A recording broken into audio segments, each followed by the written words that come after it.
Hello guys, welcome to our channel biology study point. आज हम पढ़ने वाले हैं। आपने पीछे क्या पढ़ा था सर? आपने पीछे पढ़ा था किसके बारे में? इम्प्लांटेशन के बारे में। इम्प्लांटेशन क्या होता है सर? इम्प्लांटेशन का मतलब होता है कि जब कोई भी स्पर्म ओवा की लेयर को तोड़ता है। ये आपका हमारा ओवा है और ओवा की लेयर है। अगर कोई भी स्पर्म अटैक करता है, आपका स्पर्म है, अगर ये स्पर्म अटैक कर दे ओवा पे, तो जो स्पर्म होता है वो ओवा पे अटैक कर रहे, वो तोड़ता है। क्या तोड़ता है? ओवा की लेयर को। जब ये तोड़ता है ओवा की लेयर को, तो उसके बाद अंदर एंटर करता है। इसे कहते हैं इम्प्लांटेशन, मतलब कि स्पर्म और ओवा का फ्यूजन यानी मिलना। ठीक है, अब होता क्या है वो समझते हैं इसमें। अब इसके बाद क्या होता है, आप हम पढ़ने वाले after the implantation. Sir implantation में होता क्या है? तो आफ्टर द इम्प्लांटेशन कुछ इवेंट होते हैं। क्या होते हैं? कुछ इवेंट क्या होता है? इम्प्लांटेशन के बाद, स्पर्म ओवा के मिलने के बाद क्या होता है? Cell division. क्या होता है? Cell division. इसे आप बोलते हो कोशिका विभाजन, यानी कि हर कोशिका डिवाइड करने में लगे रहते। कैसे? कि आपके पास सेल डिवीजन दो टाइप से होता है। सर कौन कौन से टाइप से? एक होता है माइटोसिस। क्या होता है जी? माइटोसिस होता है। उसका मतलब क्या होता है सर? माइटोसिस का मतलब है सेल का नंबर इंक्रीज करता है, यानी कि इंक्रीज करता है, यानी कि हर सेल अपनी पिछली सेल की दो गुनी होती है, यानी कि सेल नंबर 2n होता है। हर सेल का नंबर होता है 2n, बढ़ता है। एक होता है मियोसिस, इसमें नंबर बढ़ता है, नंबर ऑफ सेल इंक्रीज करता है माइटोसिस में। एक होता है मियोसिस। क्या होता है जी? मियोसिस होता है। मियोसिस के अंदर सेल का नंबर डिक्रीज होता है। क्या होता है जी? डिक्रीज होता है। तो मियोसिस क्या होता है? मियोसिस का मतलब है कि सेल का नंबर कम हो रहा है। यहाँ 2n से क्या होता है? n। कोई दिक्कत नहीं। अब समझते हैं होता क्या है। अगर मैं आपसे ये बोलता हूँ कि आफ्टर द इम्प्लांटेशन आपका सेल डिवीजन होता है, तो सेल डिवीजन के अंदर क्या हो रहा है? सेल डिवीजन में हो रहा है माइटोसिस। सर माइटोसिस क्या होता है? सर माइटोसिस का मतलब है every cell is twice with each other, यानी कि हर कोशिका, हर सेल अपनी पिछली सेल की दो गुनी होती है। यानी कि अगर मैं ये बोलूं कि पहली सेल 2n है, अगर पहली सेल में दो नंबर है, यानी कि हमारी पहली सेल दो सेल से बनी है, तो दूसरी चार सेल से बनेगी। चार का दो गुना क्या होगा? दो। दो, दो और दो चार। ठीक है, दो, दो का दो गुना चार, चार का दो गुना आठ। तो इस टाइप से हम टू का मल्टीपल करते रहेंगे। सर होता क्या है वो समझते हैं। अगर मैं आपसे ये बोल रहा हूँ कि सेल का नंबर इंक्रीज कर रहा है, तो सेल का नंबर बढ़ रहा होगा। सर कैसा बढ़ता है? तो मैंने ये आपको ये दे दिया थोड़ा बहुत, एक वो दे दिया परिचय, क्या कि जो माइटोसिस होता है, माइटोसिस के अंदर सेल का नंबर बढ़ता है, यानी कि एवरी सेल इज ट्वाइस, बढ़ती है, दोगुनी होती है। सर दोगुनी कैसे होती है? हर सेल अपने पिछली सेल की दोगुनी होती है। कैसे? अगर मैं बात करूं स्टेज की, तो क्या स्टेज होती है? पहली होती है मोरूला। सर मोरूला क्या होता है? सर मोरूला के अंदर सबसे पहले 16 सेल की स्ट्रक्चर का निर्माण होता है। सर मोरूला क्या होता है? मोरूला के अंदर आपकी 16 कोशिका संरचना बनती है। आफ्टर द इम्प्लांटेशन पहले स्टेप में क्या होता है? मोरूला। ठीक है, इसमें 16 सेल की संरचना बनती है। ठीक है, इसके बाद क्या होता है जी? बिलास्टूला। इनके बीच कितने का अंतर है? दो का अंतर है, दो का अंतर है। ठीक है, दो, 16 दूनी 32, यानी कि 2n, नंबर बढ़ गया। अगर मैं बात करूं तो ब्लास्टूला में क्या होता है? ब्लास्टूला में वही 16 कोशिकाएं और कोशिकाएं बढ़ाती है, जिससे क्या होता है? 32 कोशिकाओं का 32 सेल का ब्लास्टूला बनता है। इसके बाद क्या होता है जी? गैस्टूला। सर गैस्टूला में क्या होता है? सर गैस्टूला में ये 32 कोशिकाएं बढ़ जाती हैं और दो गुने होकर 64 हो जाती हैं, यानी कि इम्प्लांटेशन की हर स्टेज पे सेल का नंबर बढ़ता जा रहा है, कंटिन्यूसली 2n हो रहा है। कैसे? कि एक बार में मोरूला 16 कोशिकाएं बनाएगा, 16 के बाद 32 बनाएगा, यानी कि वो दो गुनी कोशिकाएं बढ़ा देगा। ठीक है, उसका तो 64 कोशिका बनाएगा। तो स्टेप होता है किसका? Stage after the implantation. Okay जी, आफ्टर द इम्प्लांटेशन। अब आप पढ़ने वाले प्रेगनेंसी एंड एम्ब्रियोनिक डेवलपमेंट के बारे में। सर इसका मतलब क्या होता है? सर प्रेगनेंसी का मतलब है कि एक कंडीशन कि जब स्पर्म और ओवा बॉडी के अंदर जा चुका है, तो स्पर्म और ओवा की बॉडी के अंदर पहुंचने के बाद क्या? स्पर्म और ओवा की बॉडी के अंदर पहुंचने के बाद कुछ फिंगर लाइक स्ट्रक्चर बनती हैं, कुछ फिंगर लाइक स्ट्रक्चर बनती हैं, जिन्हें कहते हैं क्रोनिक विलाई। क्या कहते हैं? Chronic villi. सर ये क्या होती है? ये हमारे फर्स्ट टाइम जब मीटिंग होती है स्पर्म और ओवा की, तब बनता है आपकी क्रोनिक वेलाई। क्रोनिक वेलाई। ठीक है, और ये क्या होती है? ये हेल्प करती हैं किसके लिए? हमारे यूट्रन टिश्यू के लिए, ब्लड को पहुंचाने में हेल्प करती है। तो क्रोनिक वेलाई का काम क्या होता है? ट्रांसपोर्ट करना ब्लड को, यानी फर्स्ट टाइम में जो मैनेज करता है वो कौन करता है? क्रोनिक वेलाई। तो प्रेगनेंसी के टाइम आपकी ट्रोफोब्लास्ट सेल क्या करती है, प्रेगनेंसी के टाइम ट्रोफोब्लास्ट सेल जो होती है वो आपकी क्रोनिक विलाई का निर्माण करती हैं, और क्रोनिक विलाई क्या करती है, ट्रांसपोर्टेशन में और कई टाइप्स आपकी हेल्प करती है। समझ में आ गया है ना, वो चीज की किसमें हेल्प करती है, ये हेल्प करती है आपके कई टाइप्स की यूरिन टिश्यू, चारों यूरिन टिश्यू के रूप में, मटरनल ब्लड के फॉर्म में, इंटरग्रेडिएंट के फॉर्म में, कई टाइप से काम करते कि स्ट्रक्चर फॉर्मेट करती है, यानी कि संरचना बनाने काम करते हैं, ठीक है। तो उसका मेन काम है स्ट्रक्चर बनाना, और वही स्ट्रक्चर आगे ट्रांसपोर्ट में हेल्प करती है, ठीक है। तो इनका मेन रोल ट्रांसपोर्ट में होता है, यानी कि क्रोनिक विलाई जो होती है वो प्रेगनेंसी या फिर एम्ब्रियो डेवलपमेंट के टाइम क्या होती है, ट्रोफोब्लास्ट सेल जो होती हैं वो प्रेगनेंसी या फिर एम्ब्रियोनिक डेवलपमेंट के टाइम क्या करती हैं, अपने आसपास ब्लड का फॉर्मेशन करती है। ब्लड फॉर्मेशन के अलावा चारों टिश्यू का निर्माण करती है, ताकि एक टिश्यू और सेल से कॉम्पैक्ट स्ट्रक्चर बना सके, ठीक है। तो इनका काम क्या होता है सर, क्रोनिक विलाई का मेन काम होता है स्ट्रक्चरल फंक्शन करना। स्ट्रक्चरल फंक्शन सुन लो ध्यान से, क्रोनिक विलाई का मेन काम होता है स्ट्रक्चरल फंक्शन। स्ट्रक्चरल फंक्शन होता है यानी कि स्ट्रक्चर बनाएंगी, किसके लिए सर जी, किसके लिए बनाएंगी, ये बनाएंगे स्ट्रक्चर मैटरनल ब्लड के लिए, मदर के ब्लड के लिए। मदर का जो ब्लड है वो कहाँ होगा, मदर का ब्लड कहाँ बनेगा, यही इन्हीं स्ट्रक्चर के अंदर मैटरनल ब्लड होगा, मदर का ब्लड होगा, है ना, मेन मदर का ब्लड इनके अंदर होगा। मैटरनल ब्लड के अलावा टिश्यू कौन बनाएगा, यूट्रस का टिश्यू कौन बनाएगा, यूट्रस का टिश्यू भी यही बनाएगा। तो यूट्रस का टिश्यू कौन बनाता है, यूट्रस का टिश्यू भी यही बनाते हैं सर जी। कुछ दिक्कत, कोई दिक्कत नहीं। इसके अलावा अगर देखें तो आगे चल के क्रोनिक विलाई एक एरिया बनाती है जिसकी हेल्प से बच्चों को वायु मिल सके, यानी कि O2 मिल सके, वेस्ट बाहर जा सके। अगर ये क्रोनिक विलाई डेवलप कर जाए तो इससे क्या बनता है, प्लेसेंटा। क्या बनता है, प्लेसेंटा।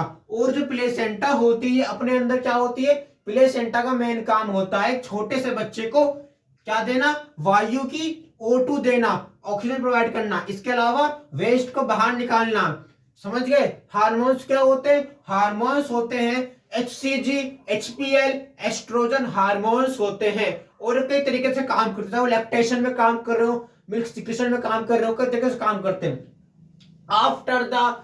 आफ्टर दिस प्रोसेस क्या होता है, हमारा एम्ब्रियोनिक डेवलपमेंट शुरू होता है। एम्ब्रियोनिक डेवलपमेंट के अंदर की जो कोशिकाएं होती हैं वो बढ़ते बढ़ते लेयर का फॉर्मेशन करती है, यानी कि क्या होता है कि एम्ब्रियोनिक डेवलपमेंट के टाइम इनर सेल मास से लेयर फॉर्मेशन होता है। क्या होता है, लेयर फॉर्मेशन।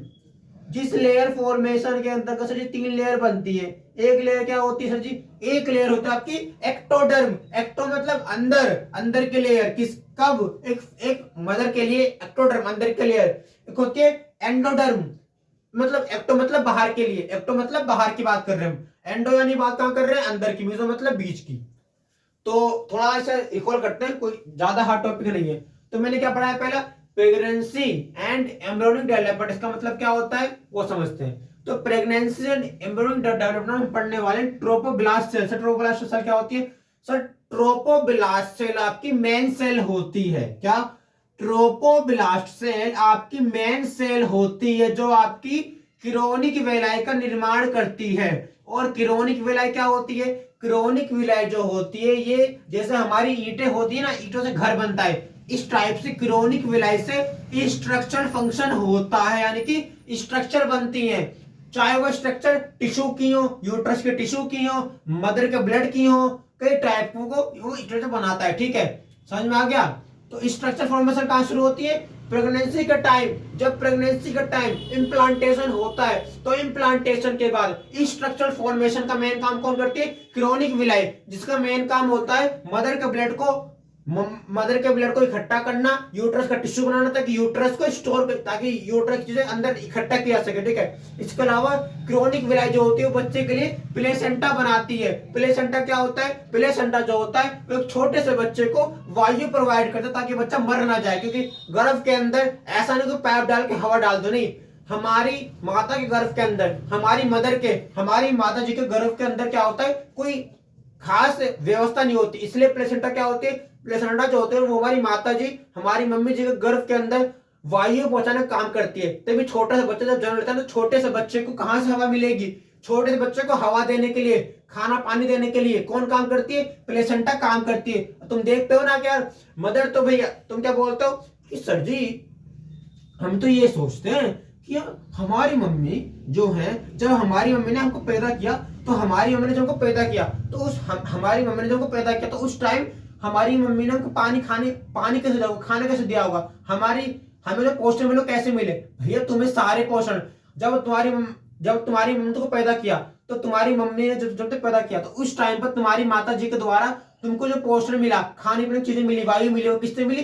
प्लेसेंटा से मिली। अगर ये ना हो तो तुम कभी जी नहीं पाते, है ना? तो तुम्हारा तेरा लॉजिक को सिंपल सा है ना। मेरा कोई ये नहीं कि मैं पढ़ाऊं यार, मैं फालतू ग्रामर रटाऊं या बोल नहीं, मैं फालतू ग्रामर नहीं रटाता, मैं जो काम है वो करवाता हूँ, जो चीजें वही पढ़ाता हूँ, ठीक है?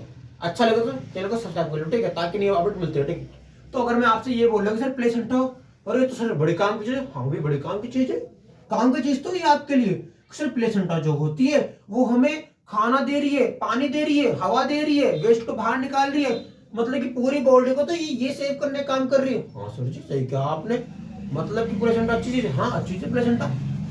अगर प्लेसेंटा ना होती तो तुम तो, मतलब अगर प्लेसेंटा ना होती तो प्लेसेंटा ना होने पे एक मदर अपने बच्चों को हवा कहां से देती, खाना पीना कहां से देती? सारा काम जो छोटा बच्चा होता है, छोटे से बच्चे में पहली मंथ की प्रेगनेंसी से पास समझ लो, पहली मंथ की प्रेगनेंसी से लेकर 9 मंथ की प्रेगनेंसी तक जो सारा जो खाना पीना होता है ना, वो सारा खाना जब तक बच्चा पेट के अंदर है वो सारा खाना कौन देगी? प्लेसेंटा देगी, चाहे वो हवा हो और वेस्ट को रिमूव करना हो। इसके अलावा हार्मोन्स क्या होते हैं sir? HCG, HPL, estrogen. Sir hormones क्या होते हैं, इनका रोल क्या है? देखो मतलब तुम तो ये सोच लो कि हार्मोन्स क्या होते हैं। हाँ यार ये हार्मोन्स पढ़ते आ रहे हैं कि ये हार्मोन्स फला हार्मोन्स है, ये फला हार्मोन्स। हार्मोन्स क्या होता है? एक्सप्लेन करो हार्मोन्स क्या होता है। कोई नहीं, जब तक मैं खड़ा हूं ना बायोलॉजी समझाऊंगा आपको खड़े खड़े, आपके लिए मैं खड़ा हूं। अब हार्मोन्स क्या होते हैं समझ लीजिए, हार्मोन्स क्या होते हैं थोड़ा आपको बताते हैं यहाँ पे। देखो हार्मोन्स क्या होते हैं, हार्मोन्स अब होता है तो मैं थोड़ा करता हूँ एक्सप्लेन, ठीक है? थोड़ा अच्छा टॉपिक है। हार्मोन्स की बात करें तो हार्मोन्स क्या होते हैं? हार्मोन्स क्या होते हैं? हार्मोन्स होते हैं आपके केमिकल मैसेंजर। क्या सर जी? केमिकल मैसेंजर होता है हार्मोन्स। तो इसका मतलब क्या होता है समझे? नियम है। देखो हार्मोन्स का मेन काम बताऊं क्या होता है? हार्मोन्स का मेन काम होता है जब आप हाइट में बढ़ रहे हो, आपकी हाइट बढ़ रही हो, हाइट के अलावा आपका वेट बढ़ रहा हो, तो जो आपकी हाइट बढ़ती है, हाइट के अलावा आपकी बुद्धि बढ़ती है ना, बुद्धि में अकल आती है ना, तो जो अकल आ रही है आपको, जो दिमाग आ रहा है आपको, भगवान ने दिमाग दिया, इस पूरे दिमाग को कंट्रोल करने से लेके हाइट बढ़ने तक सारा काम हार्मोन्स करते हैं। यानी कि हार्मोन्स कंट्रोल करते हैं हमारी बॉडी की एक्टिविटी को, ठीक है? तो हार्मोन्स क्या क्या रोल है हार्मोन्स का? भी जब कोई भी मदर बच्चे पैदा करेगी तो माँ के बच्चे पैदा करते वक्त हार्मोन्स तो मेन काम करेगा, है ना?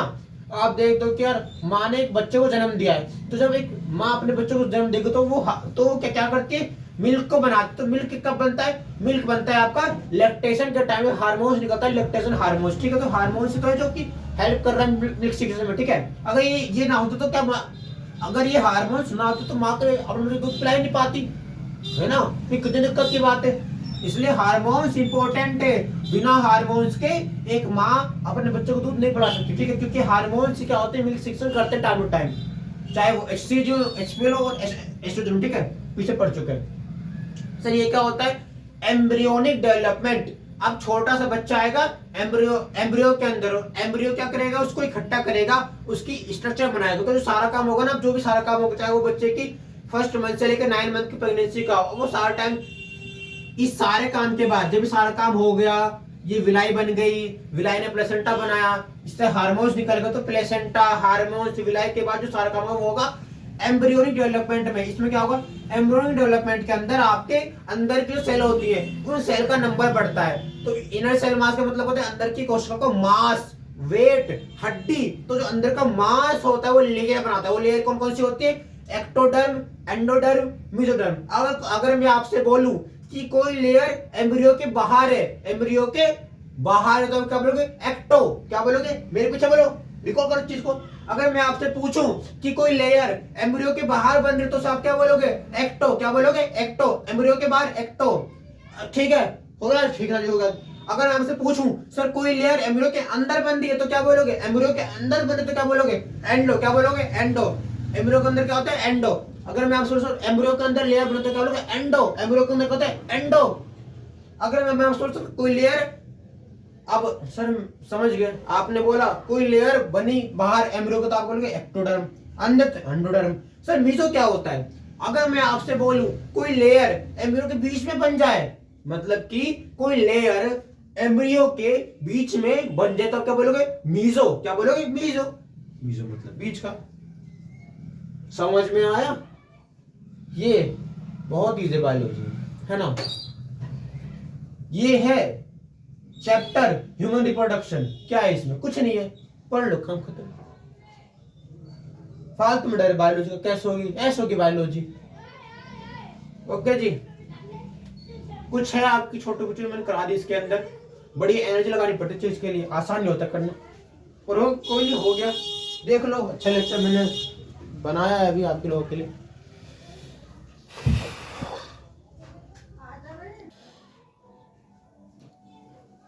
अब आप आ चुके हो एक अच्छे से पीवाईक्यू के साथ, जिसका बोलते हो नीट का पीवाईक्यू।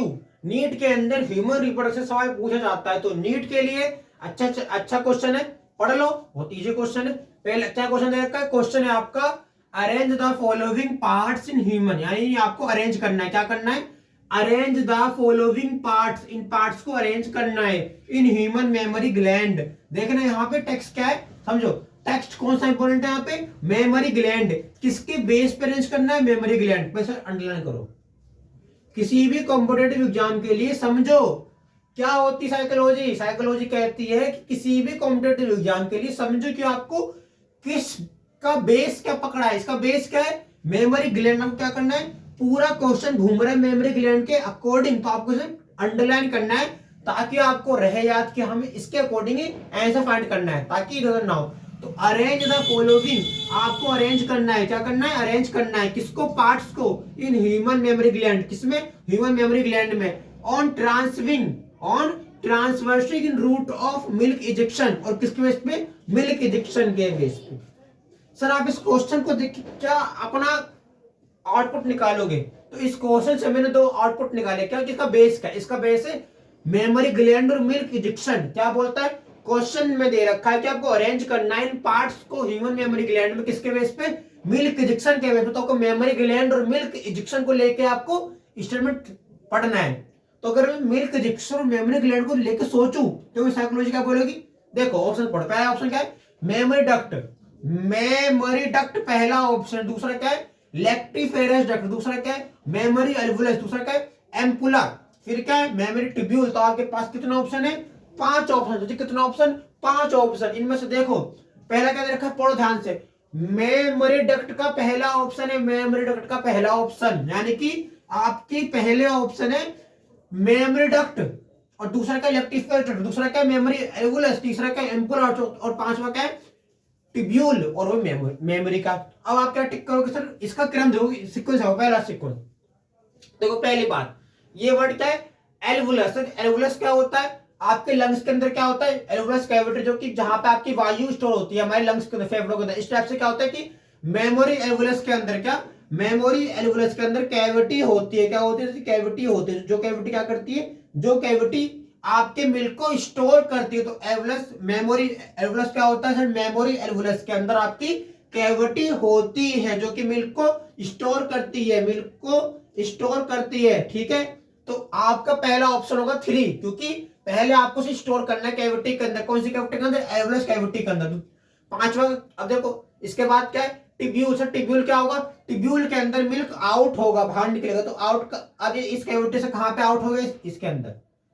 तो मेमोरी एल्वुलस की कैविटी ने आउट करे टिब्यूल के अंदर, और टिब्यूल के अंदर आउट होने के बाद ये पहुंचेगा कहां पे? ये पहुंचा आपकी, ये पहुंचा कहां पहुंचा? ये पहुंचा आपकी मेमोरी डक्ट के अंदर। कहां गया सर? जहां से मेमोरी डक्ट के अंदर आउट हो गया, आउट के बाद पहुंच गया ये डक्ट के अंदर। डक्ट के अंदर पहुंचते क्या होगा कि इकट्ठा हो गया, बहुत ज्यादा बनने, मतलब अंदर चला गया। ठीक है, डक्ट के अंदर चला गया। उसके बाद ये कहां पहुंचा? उसके बाद ये पहुंचा एम्पुला के अंदर। एम्पुला के अंदर पहुंचने के बाद फिर ये यहां से क्या बोलते हैं? एम्पुला के अंदर गया, एम्पुला के अंदर पहुंच गया। एम्पुला से होते ही चला गया लेक्टिफाइड डक्ट के अंदर। ठीक है, तो आपका, अगर मैं इस क्वेश्चन को देखूं तो इसका बेस अगर मैं 2 मान के चलो कि आपको अरेंज करना है इस ऑर्डर को किसके बेस पे, मेमोरी ग्लैंड के बेस पे, दूसरा मिल्क इजेक्शन के बेस पे। तो आपको ऑप्शन दे रखे हैं, पहला मेमोरी डक्ट, दूसरा lactiferous duct, mammary alveolus, ampulla, mammary tubule दे रखा है। तो पहला ऑप्शन होगा आपका जो आपको लिखना चाहिए सीक्वेंस में, मेमोरी एल्वुलस, क्योंकि मेमोरी एल्वुलस के अंदर कैविटी होती है जो कि मिल्क को स्टोर करने में हेल्प करती है। उसके बाद क्या क्या करोगे आपने कैविटी बना दी, कैविटी के बाद आप उसे कहां आउट करोगे, ट्यूब के अंदर। ट्यूब के अंदर ट्यूब क्या होगी, मेमोरी ट्यूब्यूल होगी।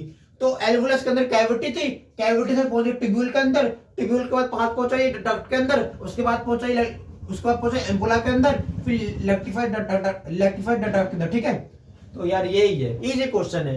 यह क्या क्वेश्चन है, ये तो क्वेश्चन है। सीक्वेंस पता करना है किसके बेस पे, मेमोरी ग्लैंड के बेस पे। कैसे आपको मिल्क पास करना है, कैसे पास करोगे, कैसे इंजेक्शन करोगे, किस जी पहले आपको ह्यूमन रिप्रोडक्शन के अंदर मिल्क इंजेक्शन मेमोरी ग्लैंड के बेस पे पहले आपको कैविटी चेक करनी है। तो मेमोरी एल्वुलस कैविटी पकड़ो, कैविटी से निकाल दो मिल्क और डाल दो ट्यूब्यूल के अंदर। तो मैंने मेमोरी एल्वुलस की कैविटी पकड़ी, कैविटी से निकाल दे मिल्क, डाल दे ट्यूब्यूल के अंदर, ट्यूब्यूल के अंदर डालने के बाद ट्यूब्यूल से डालो मेमोरी डक्ट के अंदर, उसके बाद डालो एम्पुला के अंदर, फिर डालो लेक्टिफाइड डक्ट के अंदर। इस तरीके से आपका सीक्वेंस रेडी हो जाएगा 3 5 1 4 2।